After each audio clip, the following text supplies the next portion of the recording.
ఛాంబర్లో ఇది అయిపోతుంది. ఆ ఛాంబర్లో సిల్ట్ అయ్యి తర్వాత వాటర్ మాత్రం వస్తాయి. వాటర్ వచ్చినప్పుడు మళ్ళీ ఇక్కడ ఇంకో ఛాంబర్ ఈ ఛాంబర్కి వస్తాయి. ఈ ఛాంబర్లో సిల్ట్ అంతా ఇదైపోతుంది.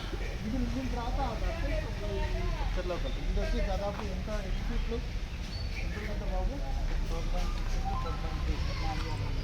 4 మీటర్లు ఫీట్లో అడుగుల్లో 26 అడుగులు వెడల్పు, 24 వెడల్పు, పొడవు 26, లోతు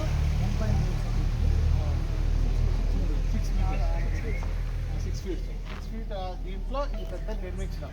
దీంట్లో ఇప్పుడు దాదాపు వచ్చిన తర్వాత ఎక్కడ మాకు వాటర్ అనేది బయటికి రావట్లేదు. గతంలో ఇక్కడ అంతా నిలిచిపోయేది వాటర్ వచ్చి. నేను ఎప్పుడైనా గతంలో ఒకసారి చూడండి, ఇక్కడంతా వాటర్ వచ్చి నిలిచిపోయేది. ఇప్పుడు ఎంత వర్షం పడినా ఇక్కడ వాటర్ అనేది ఇక్కడ ఎక్కడా నిలవట్లేదు. మొత్తం వచ్చి దీంట్లో సింక్ అవుతారు.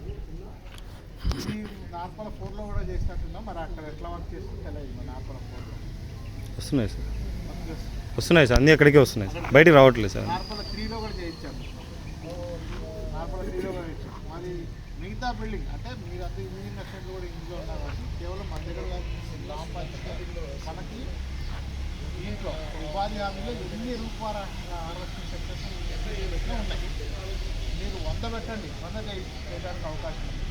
బడ్జెట్ ఇంట్లో ఎట్లా అనేది మనము ఈ సాచురేషన్ మోడ్ అనమాట. మనం సాచురేషన్ మోడ్లో పథకాలు ఎట్లా ఇస్తాము. ఇప్పుడు హౌసింగ్ ఎంతమందికి అప్లై చేసినా వస్తాం ఎలిజిబిలిటీ. దాంట్లో బడ్జెట్ ఇంతే లిమిట్ అని లేదు. అట్లనే ఇది కూడా సాచురేషన్ మోడ్.